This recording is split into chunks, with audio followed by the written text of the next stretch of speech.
हमारे यहाँ धीरे धीरे उपयोग बढ़ रहा है। आयोसेल का हमारा जो एथेनॉल प्लांट लगेगा पानीपत में 2 लाख मीट्रिक टन उसकी खपत है पराली की। और जो हमारे अभी बायोगैस के जितने प्लांट लगे हैं और जो आगे लगने वाले हैं, इनमें भी कुल मिलाकर के 9 लाख मीट्रिक टन इसकी खपत ये हो रही है, होने वाली है। लगभग 2.5 लाख मीट्रिक टन अभी भूसे में जा रहा है, इससे ज्यादा नहीं है। तो ऐसे देखा जाए तो 14-15 लाख मीट्रिक टन की खपत हमारी हो रही है।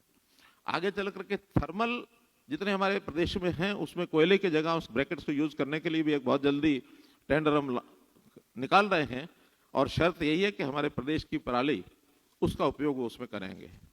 मुझे लगता है उसमें भी हमको कुछ लाख मीट्रिक टन की खपत होने की एक संभावना बनेगी। फिर भी अभी ये 25 से 30 लाख मीट्रिक टन हरियाणा के अंदर पराली ये भी आती है।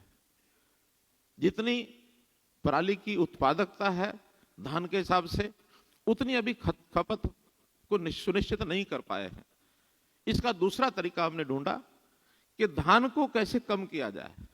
धान की बिजाई कम करने के लिए मान साहब जैसा कह रहे थे, डाइवर्सिफिकेशन के माध्यम से वो बाजरे की बिजाई करे, दाल की बिजाई करे, कपास की बिजाई करे, लेकिन उतना पैसा उसको मिले किसान को। हमने इसके लिए एक योजना बनाई है, मेरा पानी मेरी विरासत।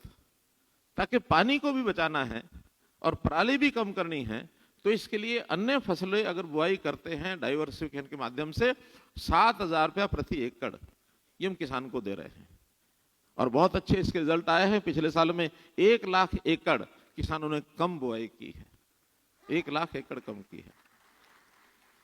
तो धान की उत्पादकता कम करने से हमको हानि नहीं है, नुकसान नहीं है, बल्कि कई प्रकार के लाभ हैं। पराली की समस्या का समाधान है, और फिर पानी की बचत बहुत है। यानी ऐसा माना जाता है कि 1 केजी चावल को पैदा करने के लिए 3000 लीटर पानी लगता है।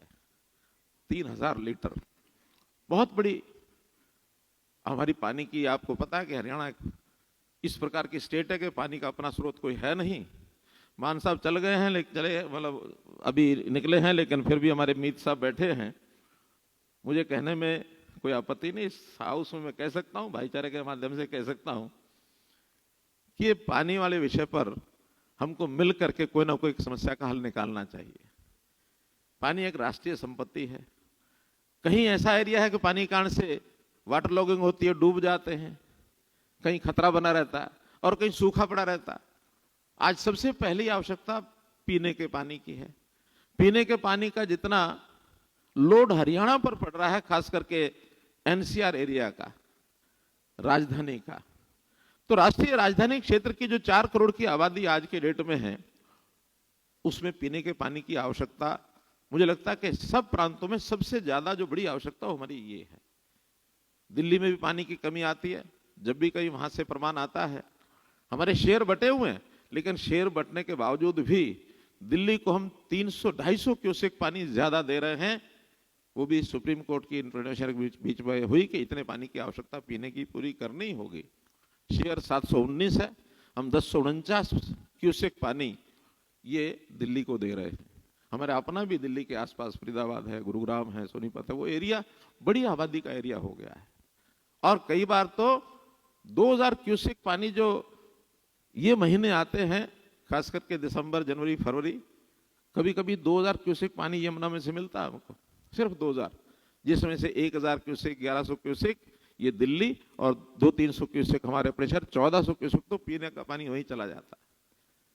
तो इस समस्याओं में से समाधान निकालने के लिए पानी का प्रबंधन, जैसे पराली का प्रबंधन है, उसके साथ साथ पानी का प्रबंधन ये भी हमको करना होगा। और यदि प्रबंधन हो गया तो आज जो वेस्ट है, कल वही पूंजी बनेगी, वही वेल्थ बनेगी।